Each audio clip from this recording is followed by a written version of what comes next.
everything is starting to look really good right now in my garden in April. So it's the perfect time to take you on a garden tour and show you all the delicious food I'm growing right now in April. Hey, if you're new here, my name's Adam and I do all kinds of gardening videos, give gardening tips, and show delicious foods that you can grow right in your backyard.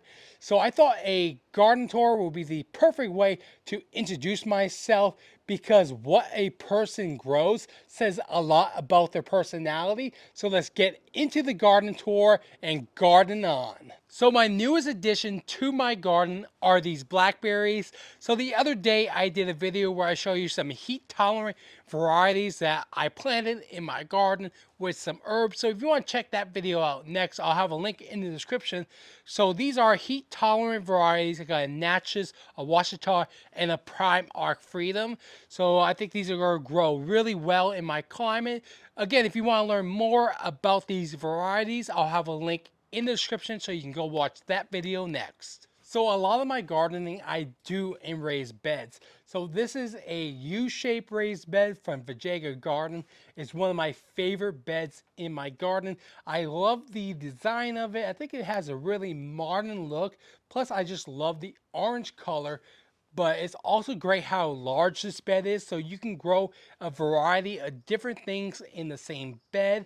Like maybe grow, say, peppers right here. So there's a pepper plant on this side, and then we have some zucchini growing along the long side, and there's a couple of tomato plants on my left as well. But if you want to pick up one of these raised beds, again, they're from Vegega Garden. I'll have a link in the description, plus with a little discount for you too. So one of my favorite things to grow in my garden are fruit trees. I have over 30 fruiting plants around my garden. So I'm not going to get into too much details about all the fruit trees I'm growing because I have a video where I show all the fruit trees I'm growing in my garden. So I'll have a link in the description if you want to watch that next. But this fruit tree right here, this is a fig tree. It's massive. So I will admit that I forgot what variety this was because when I planted it, I planted an LSU fig and a Celeste. I got them mixed up and then one of them died, but this one survived and look how healthy it is. The thing is huge. It has figs on it, but the trunk itself is really big. So this tree is just massive, super healthy, and it's going to produce a ton of figs this year. So everyone knows that tomato and pepper plants are spring garden essentials. So in this bed, I have most of my tomato and pepper plants. There's a couple of tomato plants on the other side of the garden. I also have other pepper plants around the garden too. But this is where I have most of my tomato plants. And I even already have tomatoes growing on my tomato plants. And I don't know if you guys are a little jealous if you're in other parts of the country, because I know up north it's still cold, but here in Texas it's warm enough to grow tomatoes. So over here, I'm growing some tropical fruit. They're growing in containers. So this is a star fruit, and this one right here is a star apple. So the star apple fruit, the taste is just incredible. I can't even describe it. It's kind of like a jelly taste, but it's just really good. And if you get the chance, you need to try it. So it was $11.99 per pound at this grocery store up in Houston called Central Market. It's pretty much a premium grocery store. They have a lot of things that you can't find in other stores. So I find a lot of tropical fruit there, but the star apple fruit is just incredible and you really need to try that. So that's why I'm excited to grow the tree so I don't have to pay $11.99 per pound. So hopefully eventually I'll have fruit from this tree. So I also have a few things growing in whiskey barrels like I mentioned with that fig tree, but these are some raspberries I just planted. Let me know in the comments if you've grown raspberries in Texas or any other warm climates. And then next to it, I have another fig tree. This is a Flanders fig. It's supposed to be one of the best tasting figs out there. There's even a little fig on it. So we'll see if I get figs from this Flanders fig this year. So did you know that you can grow apple trees in Texas? So I have 7 different varieties of apple trees growing in my garden. but I only have 4 trees. So you might ask, how's that possible? Because this one tree right here has 4 different grafts on it. So when you're growing apple trees in a warm climate, you need to consider chill hours. So that's the amount of hours that a tree needs to be in dormancy, from 32 degrees to 45 degrees.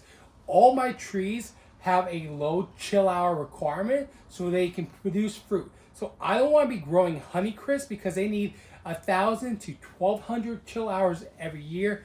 I never get that. I get an average of 450. So I'm growing trees like Anna, which produces a lot of fruit. So this tree has a bunch of fruit on it, and one of the branches is an Anna. The Anna does have fruit. The Dorset also has fruit on it. Then I have a Ghost Apple. There's a Sundowner, a Granny Smith, a Fuji, and a Gordon, all growing in my Houston backyard. So I'm also growing some dragon fruit in my garden. This is a Vego dragon fruit planter. I started growing dragon fruit last year, and in 1 year, this thing has grown massive. It's so heavy. All the times I've moved this planter, it's kind of made the screws all loose, so I have to go and tighten everything up. But this plant has just gotten so big.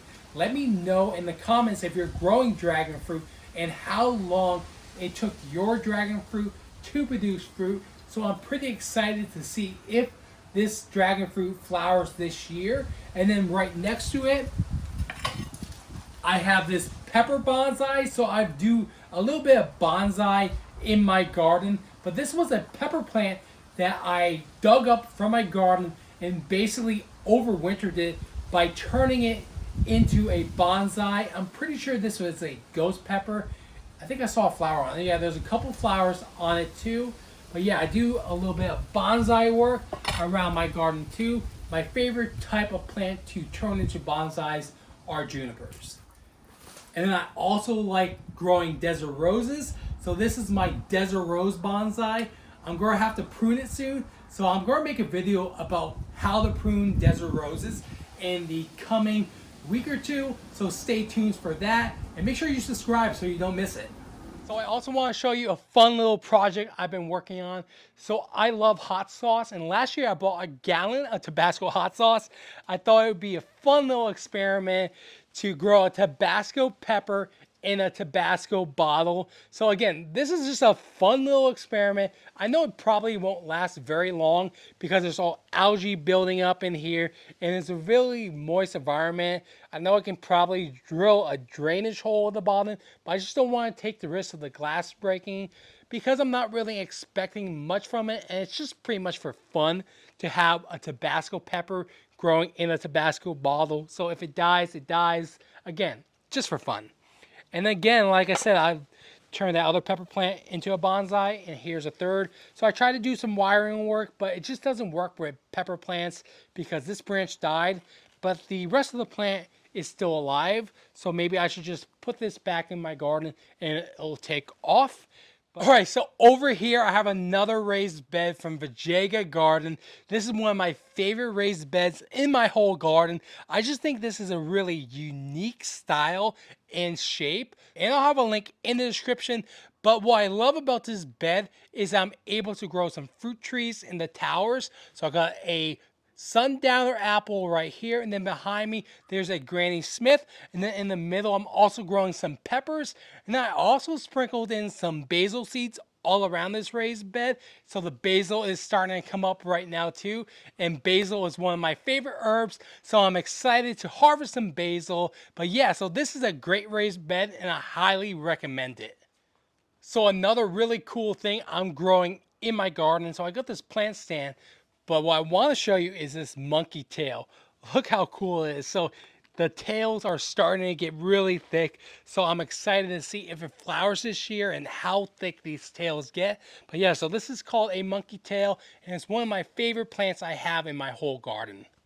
So there's a lot growing on in this little section of my garden. So first up, I have some onions growing vertically in this green stalk vertical garden tower. So it saves me a lot of space to grow my onions vertically rather than in one of my raised beds. So that's a huge space saver. So if you want to grow onions and you don't have a lot of space, look into getting one of these green stock vertical garden tower. So I'm also growing potatoes over here.